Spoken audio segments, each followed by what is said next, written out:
play today? Just the beginning. Just the beginning. Okay.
You are part of the Green Legacy. Ah, I see a lot of it. Thank you very much. Enjoy. Thank you.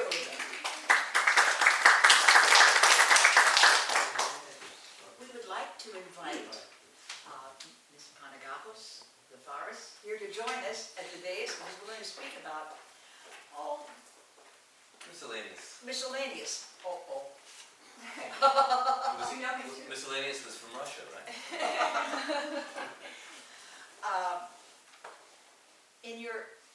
This is so interesting for us because I hear just in the last few months your students, and because we've worked together as musicians for a long time, so our philosophies are very much the same.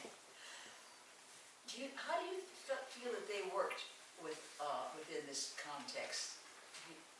Challenges. Very harmoniously, because I think we're so similar in the legacy tradition. I think it helps when you're a student of someone and it trickles down. So it just seemed very smooth, the connection. There were no scenes. It is. We have had no discussions of the Morton from the top. That's the. Yeah. Is it from the top or from the bottom? And there's a wonderful book about that, about Mortons, because it's about this thick. It's about embellishments, because in the time, in the early Baroque, there were all forms of embellishments, or for one note or one thing, and it shows every particular one, and then the last page it says, but it's all a matter of taste. So, We have the same taste. Well, yeah, it trickles down, talking about the trickle-down effect, so we have basically Joseph Levine, born in 1874, Rosina Levine, 1880. In the Russian tradition, they came to America.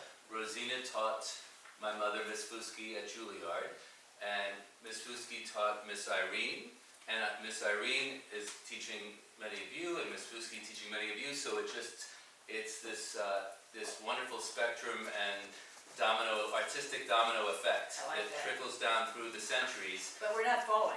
No. We're right. We're right, yes. The dominoes, reverse dominoes. They start from the bottom and they go, you know. What we try to do today, you will really hear some extraordinary young artists, and we're very fortunate to have a lovely young woman here from Shanghai. Her parents are here with her as well. Be sure that I pronounce her name correctly. Zhao Wanyi. Good? Yes? She's here, and I heard her just recently, and not only is she a wonderful pianist, but she studied composition in a wonderful space we have today with Skype, right? Yeah, I've been teaching her composition for about a year now, right? And over Skype from China. China Isn't that to New York. extraordinary? And she's made wonderful progress, and I think she's going to be playing a contemporary piece of a Chinese composer today, and she played. And yes, I hope that she will play her own music in the future at one of these concerts, because she's really found her own voice. She's already written a piece for orchestra, and utilizing a lot of the percussion instruments that are very much associated with the exoticism of Asian music, but also combining it with the sounds of European music and American music. So I think, we tend to forget that all the composers you'll be hearing today were once modern, were once contemporary, right? Composers, Tchaikovsky is probably one of the most famous of the Russian composers, and so he was still alive. He had 20 years of his life left when Joseph Levine and Rosina Levine were born. Right? He died in 1893. Tchaikovsky. We associate Tchaikovsky. We put him in the same sentence with Brahms and Dvorak as the mainstream romantics, and yet when Joseph Levine and Rosina were born, he was still alive, and just amazing to think that way. We should, at some point, Yeah, pass the score around, the one that you were showing. Oh yeah, no, I have it right here. Because This is look what he did. This is a manuscript of Tchaikovsky. It's not an original one. I wish it was the original. I brought this Well, back from Moscow. I'd be nervous wreck if it were an original one, because I'm drinking coffee and I would think of spilling it on an original manuscript. But this is you see A facsimile, right. a facsimile, right? You could kind of even see how hard he worked, crossing out passages all the time and making them better. This is Tchaikovsky's handwriting. So later, I'll leave it over there or at the table, and you can look at it maybe during the intermission, and you can see that we put him as a god status, as legendary, but just like all of us, we're all human and find ways to always improve and polish things to perfection. So today's not, I think you'll agree, it's not about perfection, because even Tchaikovsky didn't get it perfect for many times. Many times he would probably, if he were alive, he'd still say, oh, that's not a good piece of mine, this one's better, and this one, How about Brahms? Right, Who Brahms. we love so dearly. Yeah, right. So I think today is probably more about the artistry, isn't it? And that's that's the Levine tradition, and what she passed on to you is the idea of incorporating one's soul into the music and finding the soul of the composer and making them one. Anima, which she taught me when I was a kid. I thought it meant animated, anima, but anima in Italian means soul, And Brahms used it in the horn trio. Right, and Tchaikovsky uses it in his Fifth Symphony, Allegro con anima, which means... is kind of unusual. Yeah, it means lively, and also with spirit, with soul. But a lot of conductors take it too fast because they think it means Allegro con animato. I mean, they think it means fast, but it's actually opposed to some conductors who go and it's too fast because you lose the anima, the soul. So we were talking about practicing. So how do we, in today's world, organize the practice schedules with what they have to do? I mean, I was so fortunate. I was a lively child too, but I practiced 3, 4, 5 hours a day, and that was my life. And I went to school and I did my homework. But today we have everything. We have the iPads, the iPhones, the television, everything. How do we get around that so they can progress? Besides the mechanical aspect of that, I think Anthony touched on something beautiful with soul, which led me to remember when I started studying with you, one of the amazing things that Olenia did for me, Ms. Fusky, was really make me love the process of practicing. Oh goodness! And I fulfilled my destiny. And through the details and just seeing it like a great piece of art and just enjoying every detail and not looking at the details as a chore. And I think when we really start to see practicing as even just the process, as the creative opening of our souls, it doesn't become a chore, one more thing we have to do, one more activity we have to do. And I think ultimately what will bring everybody to practicing more and choosing music more is loving the process and connecting with that soul. And so many activities we're doing today, it's just kind of mindlessly going from one activity to another because everyone has to be involved in things. And I think that there's something lost when we're not really exploring something on a deeper level because it's all about meaning for us. So I face challenges with my students, and other teachers that I speak to have the same challenges, where what do you do in a world where it's all about testing and goal-oriented, and there are so many things that we have to do well, and they all require time. There are only so many hours after a school day. Well, you bring up an important point about practicing. With all the different versatilities of activities we have today, I think it has a lot to do with the quality of practicing, not the Exactly. quantity, which I think is But crucial. it's one of the young ladies who's going to be playing today, she will know who I mean. I said to her about practicing with separate hands. And as I was explaining to her, I remembered, I think I might have said it to her mother, who you will also hear today.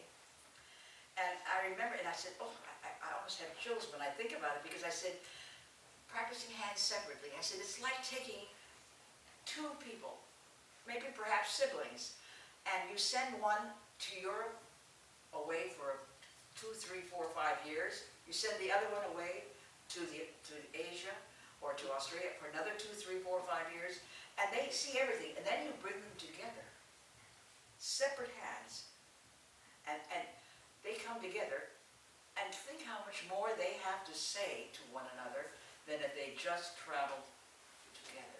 It's like a marriage where two people have their own identity. I wouldn't go that far. A good marriage.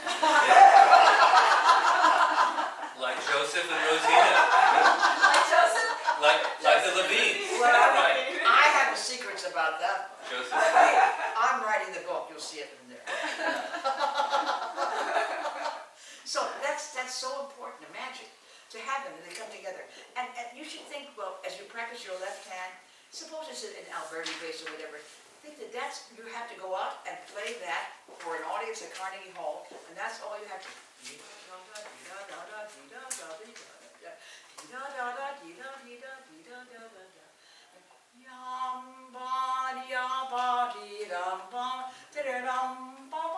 That's all. Then they come together.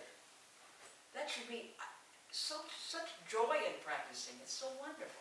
I think that's part of the soul of the Russian tradition too, is to make a melody out of something ordinary, to make something beautiful out of the ordinary, out of the common. Like the left hand, it can be a little bit...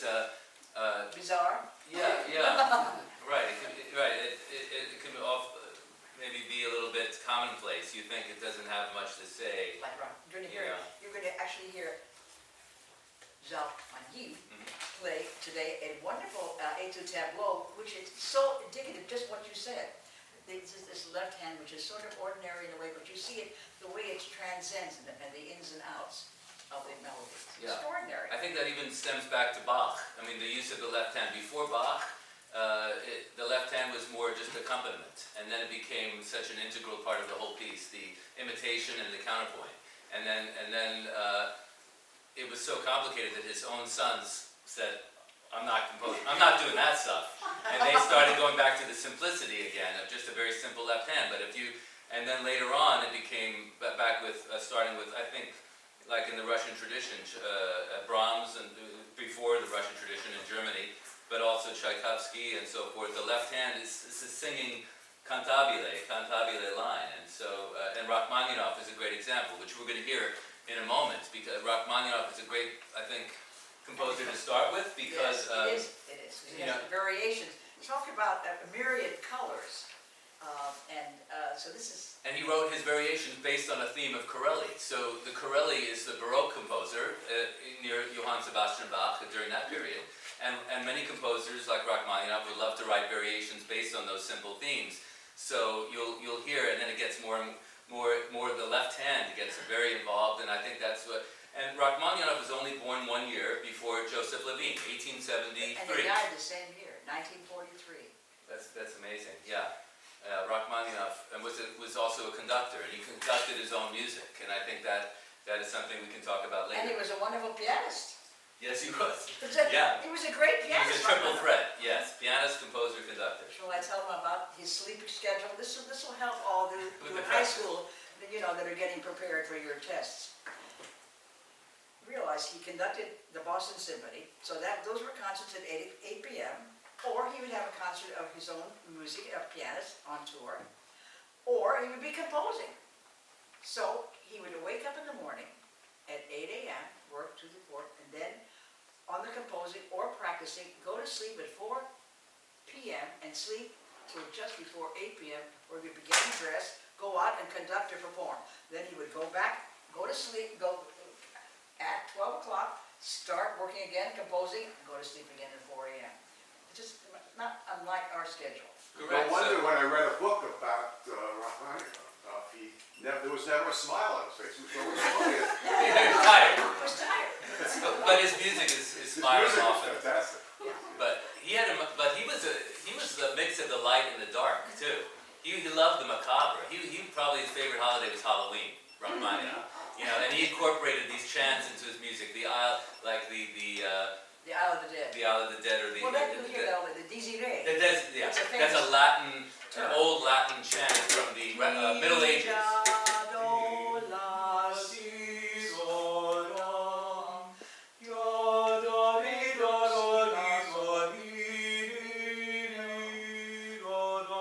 He uses it in the Paganini variations. Oh, He loved one of my favorite pieces of his is the Paganini variations for orchestra. Rhapsody. Yeah, Rhapsody, Yeah. right? And he takes a wonderful theme like It's yum da da da dee, yum pa da dee. right, which is based, but it's an amazing twist on yum da da da yum ba ba da yum ba ba da dee Paganini. Paganini. So he loved taking music from the past, like Paganini, and then changing it around to mold it into music of his own, make it unique, and that's what he's doing with the Corelli variations as well. It goes- Paganini was quite a virtuoso. He would start with the 4 strings, and then as he played all the 4 strings, and then he would break one with it, then he would play on 3 strings, and then he would break another one, and so finally at the end he had only 1 string left. We're still wondering whether it was a G string or the E string. I won't go there. But I think it is interesting that Rachmaninoff, maybe subliminally, subconsciously, he picked Paganini because he was a virtuoso, and Rachmaninoff was a virtuoso himself, but at the piano. Oh. Paganini was at the violin, and I don't know much about Corelli except I think Rachmaninoff. He was a violinist. He wrote mostly for violin. But he put Corelli on the map with these variations. I don't think many people heard of Corelli until Rachmaninoff decided to write variations on his theme. So maybe this is a good segue. Maybe we should lead right into our first piece of today. Absolutely. And Jihan is... If Jihan is here, shall we go to the audience? Yes, we shall. And so please welcome Jihan. Yeah.